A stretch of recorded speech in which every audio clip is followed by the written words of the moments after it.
अगर आप एक ऐसे स्टूडेंट हो जो मेहनत करते करते थक चुका है, दिन रात मेहनत करने के बावजूद भी आप सफल नहीं हो पा रहे हो, अगर आपको भी ऐसा लगता है कि आपकी तो किस्मत ही खराब है, इस दुनिया की सारी मुसीबतें आपके सर पर आ गई हैं, तो आज का ये वीडियो सिर्फ आपके लिए है। देखिए, बॉलीवुड है ना, 2-3 साल में कोई ना कोई ऐसी मूवी जरूर रिलीज करता है जो लोगों के दिलो दिमाग पर पूरे तरह से छा जाती है। लोग उस मूवी के दीवाने हो जाते हैं और हाल ही में रिलीज हुई 12th फेल मूवी ने लोगों का दिल जीत लिया है, खासकर स्टूडेंट्स का जो बाहर रहकर एग्जाम्स की तैयारी कर रहे हैं। ये movie 12th fail IPS officer Manoj Kumar Sharma की सक्सेस स्टोरी पर आधारित है। इस मूवी में बताया गया है कि कैसे एक 12th फेल स्टूडेंट भी अपनी लगन और मेहनत के दम पर एक आईपीएस ऑफिसर बन सकता है। अपने फ्यूचर और मंजिल को लेकर अगर दिल में डेडिकेशन हो तो उस मंजिल को पाने के लिए एक इंसान किस हद तक मेहनत कर सकता है। 12th फेल मूवी उसका परफेक्ट एग्जाम्पल है। तो एक बार फिर से बोल रहा हूँ, अगर आप एक स्टूडेंट हो जो मेहनत करते करते थक चुका है, दिन रात मेहनत करने के बावजूद भी आप सफल नहीं हो पा रहे हो, अगर आपको भी ऐसा लगता है कि आपकी तो किस्मत ही खराब है, इस दुनिया की सारी मुसीबतें आपके सिर पे आ गई हैं, तो आज की ये वीडियो आपको जरूर से जरूर देखनी चाहिए, क्योंकि आज के इस वीडियो में मैं आपको 12th फेल मूवी के 5 ऐसे पावरफुल लेसन्स के बारे में बताने वाला हूँ जो आपकी जिंदगी को पूरी तरह से बदल देंगे। इसलिए आपको ये वीडियो लास्ट तक जरूर देखनी है। तो चलिए स्टार्ट करते हैं। लेकिन उससे पहले मैं आपको इस मूवी के बारे में थोड़ा सा बता देता हूँ, ताकि जिन स्टूडेंट्स ने ये मूवी नहीं देखी है उन्हें इस मूवी की स्टोरी के बारे में थोड़ा सा पता चल जाए कि आखिर ये मूवी किस टॉपिक पर बेस्ड है। तो इस मूवी की शुरुआत होती है एक ऐसे स्टूडेंट से जो 12th में फेल होता है, लेकिन सपना देखता है आईपीएस ऑफिसर बनने का, और उस लड़के का नाम होता है मनोज कुमार शर्मा, जो कि असल जिंदगी में एक आईपीएस ऑफिसर है और भारत देश में अपनी सेवाएं दे रहा है। और इस मूवी के अकॉर्डिंग मनोज कुमार शर्मा इसलिए फेल हो जाते हैं क्योंकि उस साल उनके स्कूल में चीटिंग नहीं होती है, क्योंकि वहाँ पर एक डीएसपी सर आ जाते हैं ये देखने के लिए कि एग्जाम सही तरीके से हो रहे हैं या नहीं, और इसलिए चीटिंग न होने की वजह से पूरे स्कूल के स्टूडेंट्स 12th में फेल हो जाते हैं, और मनोज भी उनमें से ही एक था। लेकिन मनोज शर्मा जो कि 12th में फेल हो जाता है, उसको 12th में फेल होने का दुख नहीं होता है, बल्कि उसे उस डीएसपी सर को देखकर खुशी होती है कि यार क्या बंदा है। जैसे ही उसने स्कूल में कदम रखा तो स्कूल के चपरासी से लेकर प्रिंसिपल तक सब उसको सैल्यूट करने लग जाते हैं, और किसी टीचर की इतनी मजाल नहीं कि वो डीएसपी सर के वहाँ होते हुए उन बच्चों को चीटिंग करवा सके। उस टाइम पर मनोज को यह बिल्कुल भी नहीं पता था कि यह बंदा कौन है और इसकी तरह बनने के लिए क्या पढ़ाई करनी होती है। लेकिन उसी दिन मनोज शर्मा ने ठान लिया कि मुझे भी इनकी तरह ही बनना है, और यहीं से मनोज कुमार शर्मा की स्ट्रगल भरी जिंदगी की शुरुआत होती है कि वह किस तरह से अपने गांव से बाहर दूसरे शहर यानी दिल्ली के राजेंद्र नगर में यूपीएससी की पढ़ाई करने के लिए जाता है। तो जाते समय रास्ते में ही उसका बैग चोरी हो जाता है। उस बैग में उसके दादी द्वारा दिए गए पैसे और जो कुछ भी उसके पास बचा हुआ था वह सब कुछ चला जाता है। अब मनोज के पास एक भी पैसा नहीं था और ना ही कुछ और जिससे कि वह कहीं और जा सके, लेकिन वह बंदा हार नहीं मानता है और आगे बढ़ता रहता है। वो रहने के लिए एक घर और काम करने के लिए एक पार्ट टाइम जॉब की तलाश में इधर उधर भटकता रहता है। तभी उसे एक लाइब्रेरी में जॉब मिल जाती है। वहाँ पर काम करने के साथ साथ वह अपनी पढ़ाई भी करता रहता है, और ऐसा करते करते कुछ दिन बीत गए, और अपने घर के हालातों को देखकर उसने लाइब्रेरी को छोड़कर एक आटा चक्की पर काम करना शुरू कर दिया। वह दिन भर चक्की पर काम करता और बचा हुआ समय अपनी पढ़ाई में निकाल लेता था। तभी उसकी मुलाकात गोरी भैया से होती है, और गोरी भैया उसे यूपीएससी के बारे में सब कुछ बता देते हैं कि कैसे क्या होता है। और उसके बाद मनोज यूपीएससी का एग्जाम भी देता है, लेकिन 2-3 अटेम्प्ट देने के बाद भी उसका यूपीएससी में सिलेक्शन नहीं होता है। फिर भी वो बंदा हार मानने का नाम नहीं लेता है और लगातार मेहनत करता रहता है, और फाइनली उसका लास्ट अटेम्प्ट में सिलेक्शन हो जाता है। इस मूवी में मनोज शर्मा की स्टोरी और श्रद्धा का उसके लिए सपोर्ट आपको भर भर के मोटिवेट करेगा, और इस मूवी ने यह साबित कर दिया कि श्रद्धा जैसी लड़की का किसी लड़के की लाइफ में होना उसकी बर्बादी का नहीं बल्कि उसकी सक्सेस का साइन होता है। और अब तुम मुझे ये सिखाने की कोशिश मत करना कि भाई ये सब तो मूवीज में ही अच्छा लगता है, क्योंकि 12th फेल जो मूवी है ना, वो आईपीएस मनोज कुमार शर्मा और श्रद्धा जोशी की रियल स्टोरी पर आधारित है। लेकिन हाँ, ये बात सच है कि हर कोई लड़की श्रद्धा जैसी नहीं होती है और हर लड़का मनोज जैसा मेहनती नहीं होता है। तो गाइस, ये थी 12th फेल मूवी की शॉर्ट स्टोरी। तो चलिए अब सीखते हैं 12th फेल मूवी से 5 पावरफुल लेसन्स के बारे में, जिनको अगर आप फॉलो करते हो तो ये आपकी जिंदगी को बदल देंगे। Lesson number 1, no complaints. आजकल के यूथ की प्रॉब्लम होती है कि वो करते तो कुछ नहीं है, लेकिन कंप्लेंट्स जमकर करते हैं। भाई, मैं करना तो बहुत कुछ चाहता हूँ, लेकिन टाइम ही नहीं मिलता है। मैं खुद का बिजनेस शुरू तो करना चाहता हूँ, लेकिन पैसे नहीं है। मैं अच्छे से पढ़ाई करके एग्जाम्स में टॉप करना चाहता हूँ, लेकिन मुझे पढ़ने के लिए टाइम ही नहीं मिल पाता है। मेरी कोचिंग बहुत दूर है, इसलिए आने जाने में काफी ज्यादा टाइम वेस्ट हो जाता है।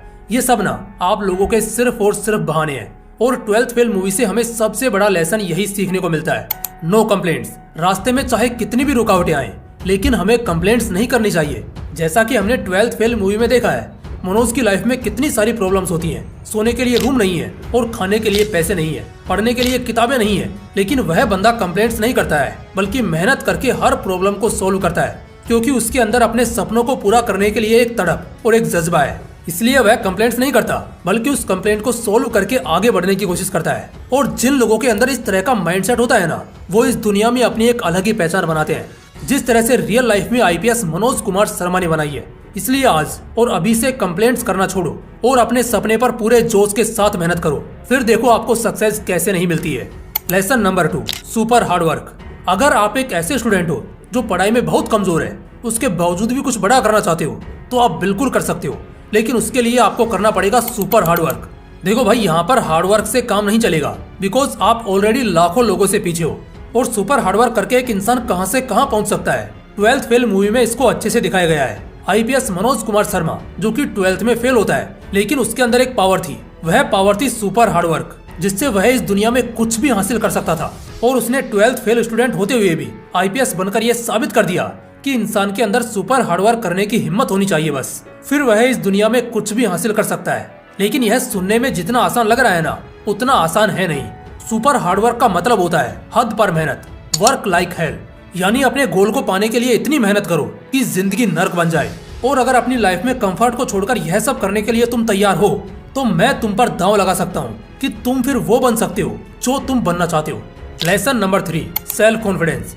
सेल्फ कॉन्फिडेंस एक ऐसी ताकत है जो किसी हारे हुए या अंदर से टूटे हुए इंसान के अंदर भी जोश भर देती है। बस उसका खुद पर विश्वास होना चाहिए। मनोज कुमार शर्मा जो कि 12th में फेल होता है, लेकिन सपना देखता है आईपीएस ऑफिसर बनने का, तो उसे सब लोग कहते हैं, भाई तू यूपीएससी क्रैक करने के चक्कर में क्यों लग रहा है, यह तुझसे नहीं हो पाएगा। लेकिन मनोज हार मानने का नाम ही नहीं लेता है, क्योंकि उसे दूसरों की बातों पर नहीं, बल्कि खुद पर विश्वास होता है कि वो यह एग्जाम क्रैक कर लेगा। और फाइनली वो यूपीएससी के एग्जाम को क्रैक कर भी लेता है। इसलिए किसी महान इंसान ने कहा है कि अगर खुद पर विश्वास हो तो उजड़ी हुई जिंदगी में भी जान डाली जा सकती है। इसलिए कभी अपने सेल्फ कॉन्फिडेंस को गिरने मत देना, क्योंकि सेल्फ कॉन्फिडेंस वो मास्टर की है जो आपकी जिंदगी के किसी भी ताले को खोलने का साहस रखती है। Lesson number 4, burning desire. जब तक आपके अंदर ये नहीं होगा ना, तब तक आप किसी भी काम को लंबे समय तक नहीं कर पाओगे। आप डिमोटिवेट होकर उस काम को छोड़ दोगे, क्योंकि आप वह काम क्यों करना चाहते हो, आपके पास इसकी कोई ठोस वजह है ही नहीं। लेकिन 12th फेल मूवी के मनोज के अंदर थी। वह अपने देश को बदलना चाहता था, करप्शन को जड़ से उखाड़कर फेंक देना चाहता था, गवर्नमेंट स्कूल की चीटिंग पद्धति को बदलना चाहता था, और सबसे इम्पोर्टेंट, वह अपने आप को और अपने घर के हालातों को बदलना चाहता था। वह एक आम इंसान बनकर अपनी जिंदगी को नहीं जीना चाहता था, और उन्होंने यह करके भी दिखाया। इसलिए मनोज कुमार शर्मा पर यह बात बिल्कुल फिट बैठती है कि जेब में गांधी हो या नहीं, लेकिन दिल में कुछ कर गुजरने की आंधी जरूर होनी चाहिए। तो मेरे दोस्तों, अगर तुम भी लाइफ में कुछ बड़ा करना चाहते हो, तो अपने अंदर एक ऐसी आग जलाकर रखो जो तुम्हारे अंदर हमेशा जुनून की चिंगारी को भड़का कर रखे। Lesson number 5, never give up. तुम हार चुके हो या सक्सेस न मिलने की वजह से डिप्रेस्ड हो चुके हो, लेकिन कभी अपने आप को टूटकर बिखरने मत देना, क्योंकि टूटे हुए मकान की लोग ईंट तक उठा ले जाते हैं। बात बहुत पुरानी जरूर है, लेकिन बिल्कुल सही और सटीक है। जब मनोज यूपीएससी की तैयारी करने के लिए दिल्ली के राजेंद्र नगर में आया था, तो उसके पास कुछ भी नहीं था तो सिर्फ एक अटूट हौसला आईपीएस ऑफिसर बनने का। उसके पास पैसे भी नहीं थे अपनी पढ़ाई को कंटिन्यू रखने के लिए, लेकिन उसने रोना नहीं रोया, बल्कि अपने घर और अपने खर्चे को चलाने के लिए 12-13 घंटे आटा चक्की में काम किया। उसके साथ साथ अपनी पढ़ाई को भी कंटिन्यू रखा। 2-3 अटेम्प्ट देने के बाद भी उसका यूपीएससी में सिलेक्शन नहीं हुआ, और शुरुआत में श्रद्धा ने भी उसका साथ नहीं दिया, बल्कि उसको हर्ट ही किया। अगर इतना कुछ हमारी लाइफ में हो जाए ना, तो हम लोग देवदास बने घूमते हैं, लेकिन मनोज ने हिम्मत नहीं हारी। इतनी प्रॉब्लम्स के बाद भी उसने खुद को बिखरने नहीं दिया, बल्कि इन सारी प्रॉब्लम्स ने उसको अंदर से और मजबूत कर दिया। और एक समय ऐसा भी आया जब मनोज के एक हाथ में श्रद्धा का हाथ और दूसरे हाथ में आईपीएस की वर्दी थी। वो कहते हैं ना, ऊपर वाला जब देता है तो छप्पर फाड़ के देता है। तो इस मूवी से हमें यह सबसे बड़ा लेसन सीखने को मिलता है कि हालात चाहे कैसे भी हों, लेकिन अपने आप को कभी टूटकर बिखरने नहीं देना चाहिए। और 12th फेल मूवी में ये जो मनोज का नेवर गिव अप का एटीट्यूड है ना, यही लोगों को सबसे ज्यादा पसंद आया है। इस एटीट्यूड ने लोगों का दिल जीत लिया। अगर हम कंक्लूजन की बात करें, तो 12th फेल मूवी से हमें यह सीखने को मिलता है कि हालात चाहे कैसे भी हों, हमें कभी हार नहीं माननी चाहिए, बल्कि पूरे जोश के साथ मेहनत करते रहना चाहिए। एक दिन सक्सेस जरूर मिलती है। बाय द वे, अगर आपने ये मूवी देखी है तो कमेंट बॉक्स में लिखकर यह जरूर बताना कि यह मूवी आपको कैसी लगी है और इस मूवी के किस पार्ट ने आपका दिल जीता है। बाकी अगर आपको यह वीडियो पसंद आया हो तो वीडियो को लाइक करने के साथ साथ एक प्यारा सा कमेंट जरूर करना, ताकि हमें भी यह पता चल सके कि इस वीडियो ने लोगों का दिल जीता है। अगर ये समझ नहीं आ रहा है कि क्या कमेंट करना है तो #सक्सेस जरूर लिख देना, जिससे हमें यह पता चल जाएगा कि हमारी वीडियो कितने लोगों को पसंद आई है। तो गाइस आज के लिए बस इतना ही, फिर मिलते हैं इसी तरह के एक और बवाल वीडियो के साथ। तब तक के लिए जय हिंद, जय श्री कृष्णा।